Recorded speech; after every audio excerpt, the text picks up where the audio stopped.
আজকে আমাদের সোনাকেনিয়ার এই ট্রেনিং সেশনে যারা উপস্থিত আছেন প্রতিবাসের পক্ষ থেকে এই পাঠের বাসিন্দারা তাদের প্রত্যেককে ব্লক প্রশাসনের পক্ষ থেকে তথা পশ্চিমবঙ্গ সরকারের পক্ষ থেকে আমরা স্বাগত করছি এবং আপনাদের প্রত্যেকের পক্ষ থেকে আমরা স্বাগত জানাচ্ছি এই অঞ্চলের বিধায়ক আমাদের 100 সম্মানীয় বিধায়ক। আপনারা ইতিমধ্যেই জানেন মানে যেহেতু আজ প্রায় 2 সপ্তাহ হলো নানান জায়গায় শুরু হয়ে গেছে আমাদের পাড়া আমাদের সমাধান। আপনারা মোটামুটি জানেন যে এই প্রকল্পটি কেন কিভাবে।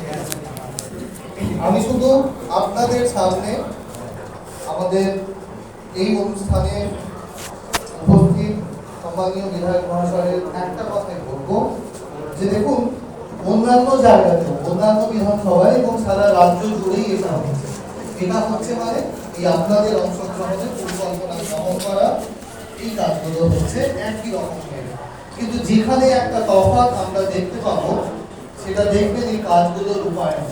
কাজের পরিকল্পনা তো অনেক হয়, কাজ আমরা আপনাদের সঙ্গে কথা বলে বা কখনো না বলে অনেক কাজের অনেক প্রকল্প নিই, কিন্তু সেইগুলো রূপায়ণ সবসময় যথাযথ হয় এমন দাবি আমরা করতে পারি।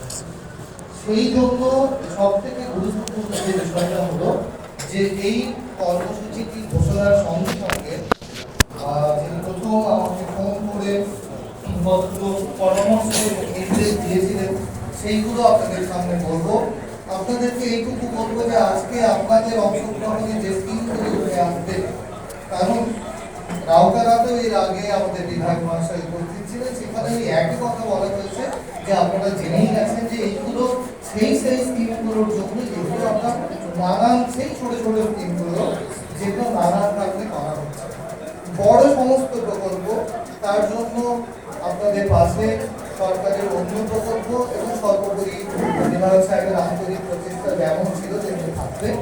আপনারা শুধু যেগুলো আমরা এতদিন নানান কারণে করে উঠতে পারিনি, কিন্তু আপনাদের দিক থেকে অত্যন্ত গুরুত্বপূর্ণ সেই ছোট কাজগুলো অগ্রাধিকার তথা প্রায়োরিটির তালিকায় লিস্ট করুন।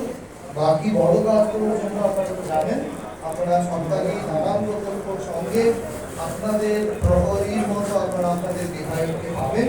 আমি রাউতারাতে যেটা বলেছি সেটা একবার রিপিট করবো যে আজকে প্ল্যান হয়ে গেল, একটা লিস্ট হয়ে গেল, অনেকের কাজ শেষ হয়ে যাবে কিন্তু আমাদের কাজ পুরোবে না এই জন্য, কারণ বারবার করে অন্যান্য জনপ্রতিনিধিদের মতো আমাকেও বিধায়ক সাহেব বলেছেন যে প্ল্যান হওয়ার পর কাজ শুরুর দিন থেকে কাজ শেষ অবধি আর কাজ চোখ না থাকুক আমার চোখ থাকে। তো আমরা এই কাজের সঙ্গে সংশ্লিষ্ট প্রত্যেকে যেন এটা মাথায় রাখি, যেমন আমরা যেমন গ্রাম পঞ্চায়েতের কর্মীরা আপনারা পরিকল্পনা এক জিনিস, তার রূপায়ণ এক জিনিস। রূপায়ণে আমরা আপনাদের সঙ্গে আপনাদের বিধায়ককে এইভাবে নিবিড়ভাবে পাবো এবং যথাযথ সময়ের মধ্যে দিয়ে সেগুলো রূপায়ণ করবো।